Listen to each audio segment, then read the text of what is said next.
नमस्कार। संतोष की रिपोर्ट में आप सबों का स्वागत है।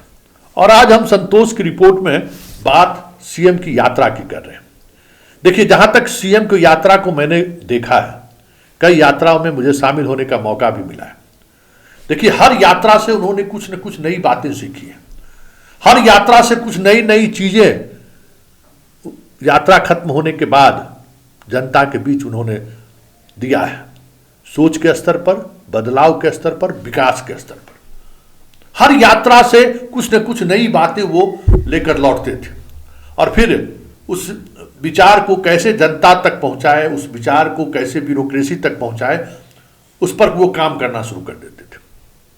इसलिए हम हमेशा कहते थे कि नीतीश कुमार की यात्रा जो है ना, प्रयोग धर्मिता है और वो एक लेबोरेटरी की तरह जनता के बीच जाकर लिटमस टेस्ट करते हैं और फिर वहां से लौटने के बाद बहुत सारी चीजें बदलती हुई आपको दिखेंगी। राइट टू सर्विस एक्ट, बहुत सारी एक्ट उन्होंने लाया। जमीन विवाद को लेकर जिस तरीके की समस्याएं उनसे वो रूबरू होते थे, वो चीजें लौटते ही उस पर मनन होना शुरू हो जाता था, उस पर डिबेट होना शुरू हो जाता था, प्रशासनिक अधिकारियों के साथ बैठक होना शुरू हो जाता था और फिर कंक्रीट ठोस निर्णय होता था। चाहे सात निश्चय हो, जल जंगल जमीन वाला हो, पौधा लगाइए, ये सब जितने तरीके का वो उनका कंसेप्ट रहा है, वो कहीं न कहीं किसी न किसी यात्रा के माध्यम से बाहर निकला।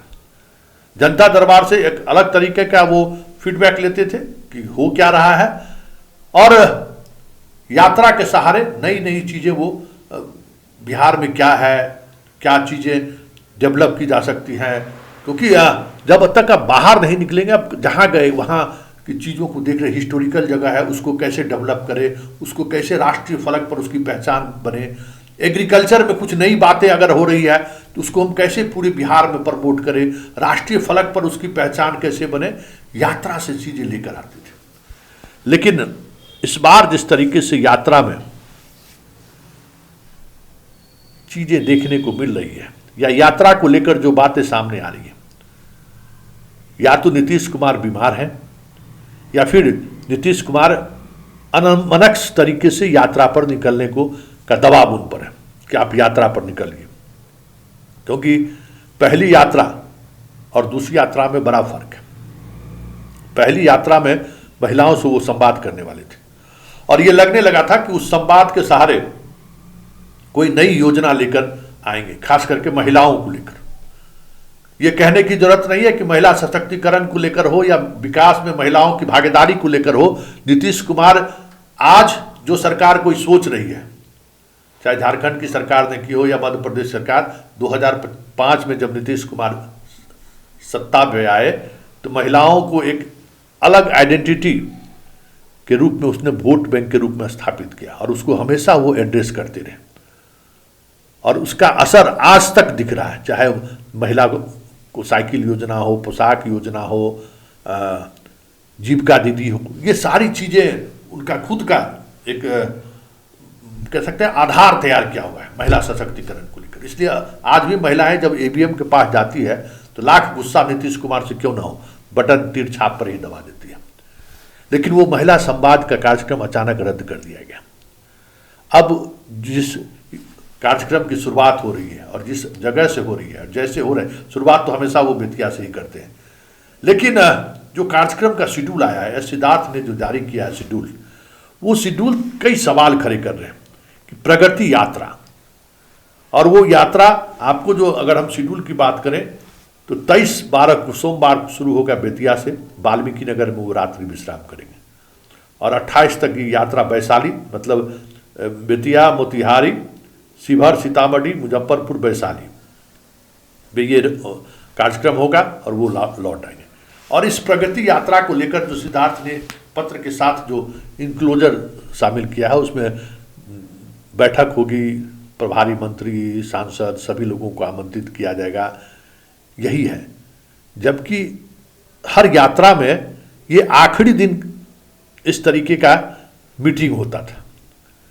पहले दिन वो किसी गांव में घूमते थे, पूरा गांव का भ्रमण करते थे, लोगों से मिलते थे, संवाद होता था, फिर एक वो एड्रेस करते थे और फिर दूसरे दिन वो बैठक करते थे। लेकिन इस प्रगति यात्रा में वो बातें नहीं हैं। तो मतलब साफ है, क्या लालू के उस तंज से नीतीश डर गए क्या? या फिर तेजस्वी ने जिस तरीके से मैया बहना योजना लाने की घोषणा कर दिया, क्या उससे नीतीश कुमार असहज हो गए?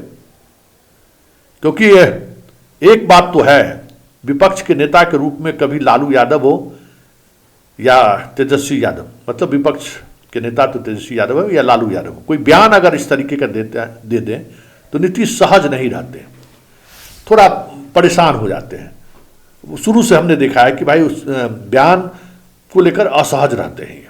तो वो असहजता की वजह से नाम बदला गया या फिर कुछ और कारण है? क्योंकि कहा जा रहा है कि जनवरी में फिर महिला संवाद यात्रा अलग से चलेगा, पहले इस यात्रा को पूरा किया जाएगा। तो बार बार यात्रा पर निकलने का मतलब क्या है? या फिर यात्रा के सहारे संदेश देने की जरूरत क्या है? क्योंकि अब ये चुनावी वर्ष है और इस चुनावी वर्ष में अब यात्रा के सहारे कोई नई चीजें लाने की स्थिति में अब नीतीश कुमार नहीं है, अब वक्त उनके पास नहीं है। तो फिर यात्रा पर जाने की इस तरीके की जल्दबाजी क्या है? कुछ तो मतलब रहा होगा, कुछ तो बात है। क्या नीतीश कुमार वाकई बीमार है? एक बड़ा सवाल है, क्योंकि नीतीश कुमार के यात्रा का शेड्यूल जारी होने के बाद पहली बार शेड्यूल रद्द हुआ है और यात्रा का नाम भी रद्द हो गया, एक नए यात्रा के साथ वो निकल रहे। आखिर प्रगति यात्रा में क्या एड्रेस करेंगे वो? बिहार का विकास उन्होंने जो किया है वो लोगों के नज़र के सामने है, लेकिन आज भी मुद्दा विकास नहीं है, आज भी मुद्दा जंगल राज है।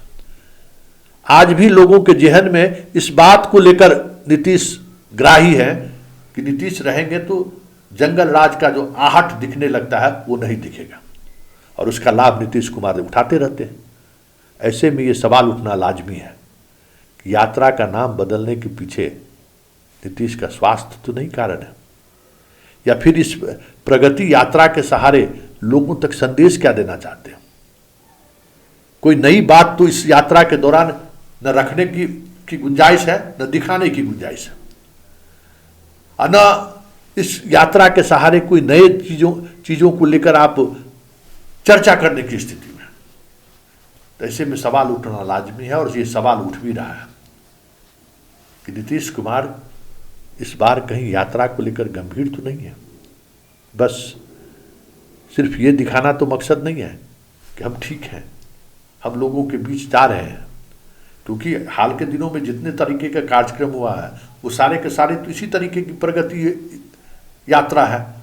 योजनाओं का उद्घाटन, शिलान्यास, अभी हाल के दिनों में क्या रोजाना तो यही काम कर रहे हैं।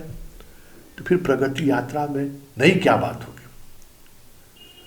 ऐसे में सवाल उठना लाजमी है, और हम बार बार ये सवाल उठा रहे हैं कि नीतीश के स्वास्थ्य को लेकर अगर कोई परेशानी है तो ये बातें बिहार के 14 करोड़ जनता को जानना अनिवार्य है कि नीतीश उस मनः स्थिति में है कि नहीं, या फिर नीतीश को एक मुखौटा की तरह पूरे बिहार घुमाने की कोशिश तो नहीं है।